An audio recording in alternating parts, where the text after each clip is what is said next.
Greetings to all of you in the amazing and wonderful name of our Lord Jesus Christ. మన ప్రభు అయిన యేసు ప్రభు అత్యున్నతమైన శ్రేష్టమైన నామంలో మీకు శుభములు. ఈరోజు మీ అందరితో ఇలా గుడ్ ఫ్రైడే నాడు కలుసుకోవడానికి నాకు చాలా ఆనందంగా ఉంది. అలాగే అవకాశాన్ని అనుగ్రహించిన మన త్రియేక దేవునికి వందనాలు చెల్లిస్తున్నాను. నన్ను ఆహ్వానించిన ఈ సంఘ కాపరి అయిన ఇమాన్యుయల్ పాస్టర్ గారిని, అట్లాగే పాస్టర్ అమ్మ గారికి కూడా నా థ్యాంక్ యూ తెలియజేస్తున్నాను.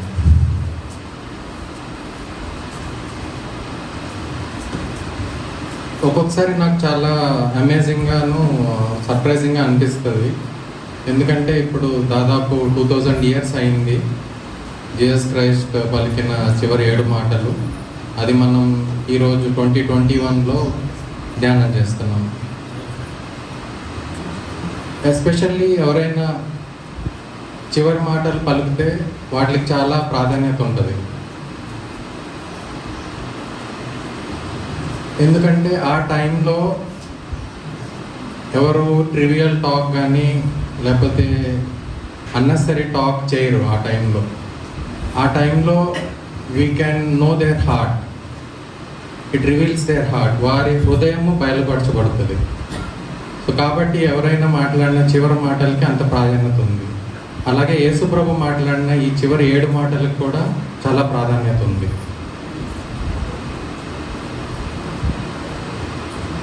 7 మాటలు స్టార్ట్ చేసే ముందు పాస్టర్ గారు ఎలాంటి పరిస్థితుల్లో యేసు ప్రభు మాట్లాడాడో వాటి గురించి మంచి క్లిప్పింగ్స్ చూపించారు. ఇంకా వాటికి సంబంధించిన చాలా విలువైన విషయాలు చెప్పారు. అవి చాలా ఇంపార్టెంట్. ఎందుకంటే ఎలాంటి పరిస్థితుల్లో మాట్లాడారు, ఏ టైంలో మాట్లాడారు అన్నది చాలా ఇంపార్టెంట్. అది తెలుసుకుంటే కానీ మనకి నిజమైన అర్థం తెలియదు. ఫర్ ఎగ్జాంపుల్, మనం హోలీ బైబిల్ పరిశుద్ధ గ్రంథం తీసుకుంటే పాత నిబంధన నుంచి కొత్త నిబంధనకి ఒక పేజీ తిప్పితే మీరు పాత నిబంధన మలాకీ నుంచి కొత్త నిబంధన మత్తయిలోకి వెళ్తారు. కానీ థియలాజికల్గా, హిస్టారికల్గా చూస్తే పాత నిబంధనకి కొత్త నిబంధనకి 400 ఏళ్ళ గ్యాప్ ఉంటుంది, 400 ఇయర్స్ గ్యాప్. ఆ టైంలో మరి దేవుడు నిశ్శబ్దంగా ఉన్నాడు. He was mute. దేవుడు లేడు అని కాదు, దేవుడు మాట్లాడలేదు ఆ టైంలో. పాత నిబంధనలు మనం చూస్తే దేవుడు అబ్రహాంతో డైరెక్ట్గా మాట్లాడాడు, ఆ తర్వాత ప్రవక్తల ద్వారా మాట్లాడాడు. కొత్త నిబంధనలు చూస్తే యేసు ప్రభు కుమారుడు వచ్చి మాట్లాడాడు. ఇవన్నీ ఉన్నాయి. సో దేవుడు మాట్లాడిన ప్రతి మాటకి సిగ్నిఫికెన్స్ ఉంటుంది. సో కాబట్టి ఏ సమయంలో మాట్లాడాడు, ఎట్లా మాట్లాడాడు తెలుసుకుని ప్రయత్నం చేస్తే మనకి నిజమైన అర్థం తెలుస్తుందని నేను తలంచుతున్నాను. ఎస్పెషల్లీ 4వ మాటకి వెళ్ళే ముందు క్రూసిఫిక్షన్ గురించి కొన్ని విషయాలు చెప్పాలని నేను తలంచుతున్నాను. ఆల్రెడీ పాస్టర్ గారు చక్కగా విశ్లేషించిన విధంగా చూపించిన క్లిప్పింగ్స్ కాకుండా కొన్ని విషయాలు చెప్పాలని తలంచున్నాను. క్రూసిఫిక్షన్ అన్న వర్డ్ క్రూసిఫిక్షో అన్న లాటిన్ వర్డ్ నుంచి వస్తుంది. అంటే సిలువ మీద వేలాడదీసి హింసించడం. సో క్రూసిఫిక్షన్ అన్న వర్డ్ క్రాస్ నుంచే వచ్చింది. ఇక్కడ నేను దీని గురించి స్టడీ చేయముందు ఈ విషయం నాకు కూడా తెలియదు. క్రూసిఫిక్షన్లో కొరడాలతో కొట్టారు, ఇవన్నీ ఉన్నాయి, నీడ్చుకెళ్ళారు, సిలువ మోపించారు. ఇవన్నీ సిలువ ఎక్కించే ముందు ఈ రోమన్ సోల్జర్స్ పాస్టర్ గారు చెప్పినట్టు కూడా they are very cruel. And ఈ క్రూసిఫిక్షన్ చేసి వాళ్ళు వీటిలో ఎక్స్పర్ట్స్ అయిపోయారు. ఎట్లా హింసించాలి, ఎట్లా చేస్తే వీళ్ళకి అంత బాధ వేతన ఉంటుందో వాళ్ళు తెలుసు. అట్లాగా వాళ్ళు పర్ఫెక్ట్ అయిపోయారు అనమాట దాంట్లో. సో సిలువ ఎక్కించే ముందు వాళ్ళు చేసే ఒక పని ఏంటంటే దే స్ట్రిప్ దెమ్ నేకెడ్. వాళ్ళని వస్త్రహీనులుగా చేసి సిలువ ఎక్కిస్తారు. ఇది చారిత్రకంగా రోమన్ సోల్జర్స్ చేసే క్రూసిఫిక్షన్లో ఒక భాగం. సో యేసు ప్రభువుని ఫిజికల్గా, ఎమోషనల్గా, మెంటల్గా టార్చర్ చేయడం ఒక వంత అయితే ఆయన్ని అవమానించారు. సో బేసికల్గా ఆయన వస్త్రహీనులుగా సిలువ మీద ఎక్కించారు.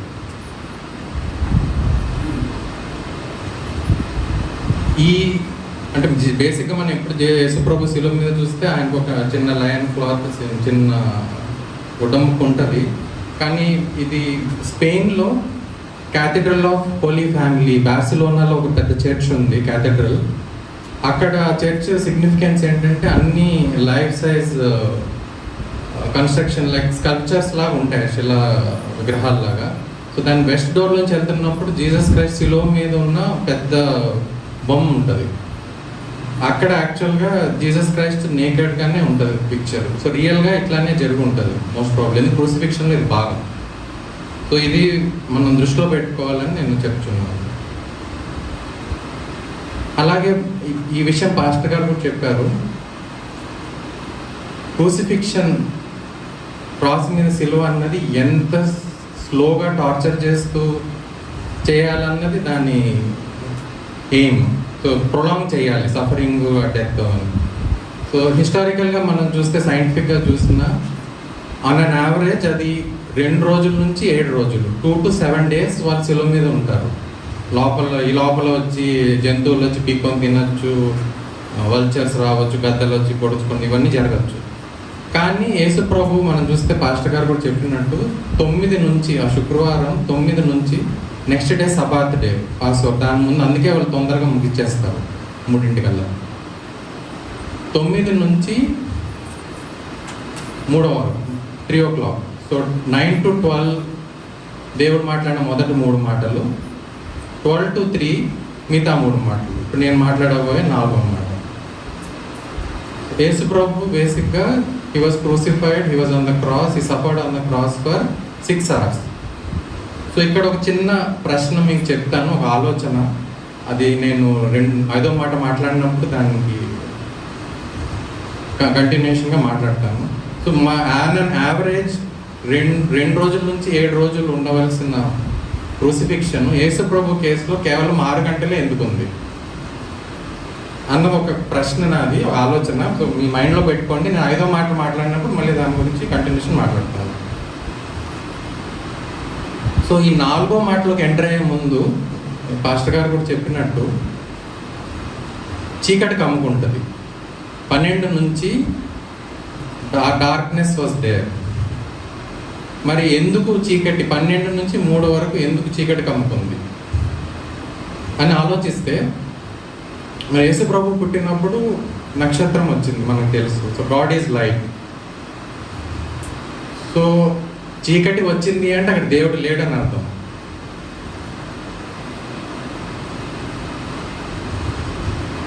సో ఇప్పుడు నేను 4వ మాటలోకి ఎంటర్ అవుతాను. సో మత్తయి సువార్త మాథ్యూ 27:45 to 46. మత్తయి 27:45 నుంచి 46. మధ్యాహ్నం మొదలుకొని 3 గంటల వరకు ఆ దేశం అంతటా చీకటి కమ్మెను. ఇంచుమించు 3 గంటలప్పుడు యేసు ఏలీ ఏలీ లామా సబక్తా అని బిగ్గరగా కేక వేసింది. ఆ మాటకు నా దేవా నన్నెందుకు చేయి విడిచిపోని అర్థము. Thank you. దీన్ని ఇంగ్లీష్లో చదువుతాను నేను. From noon until 3 in the afternoon, darkness came over all the land. About 3 in the afternoon, Jesus cried out in a loud voice, which means, my God, why have you forsaken me?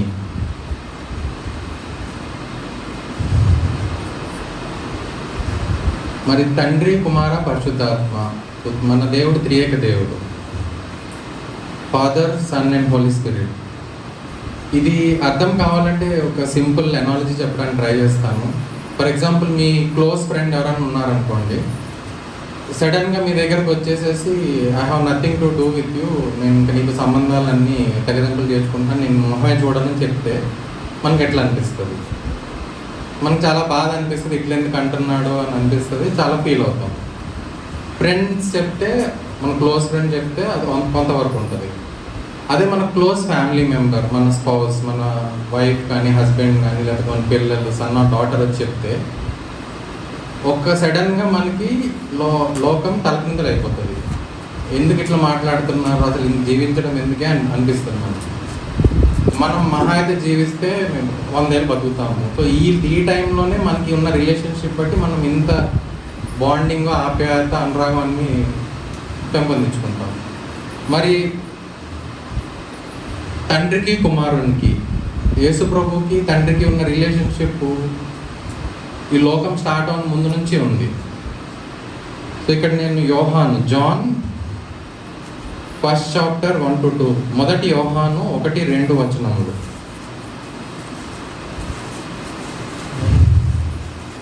ఆది అందు వాక్యం ఉండెను, వాక్యం దేవుని యొద్ద ఉండెను, వాక్యం దేవుడై ఉండెను, ఆయన ఆది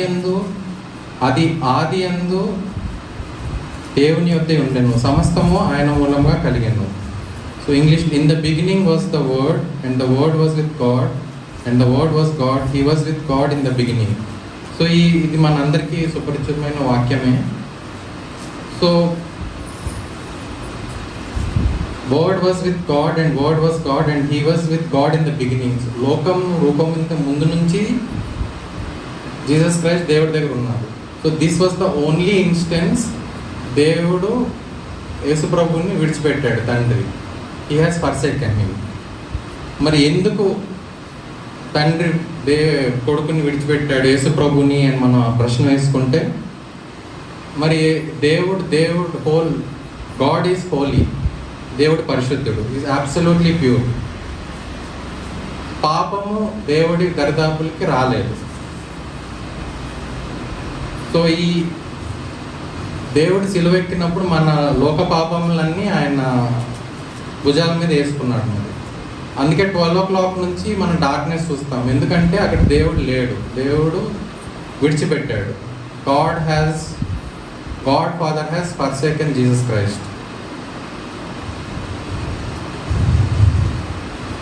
ఇక్కడ మనం ఇంకొక వాక్యం చూద్దాము. 1 పేతురు 2:24, 1 Peter 2nd chapter 24 verse. He himself bore our sins in his body on the cross so that we might die to sins and live for righteousness. ఎందుకనగా మనం ఆయన యందు దేవుని నీతి అగునట్లు పాపం ఎరుగని ఆయన మన కోసము పాపముగా చేసెను. సో మన పాపాలన్నీ ఆయన వేసుకున్నాడు కాబట్టి, దేవుడు పరిశుద్ధుడు కాబట్టి తండ్రి యేసు ప్రభుని విడిచిపెట్టాడు ఆ క్షణంలో.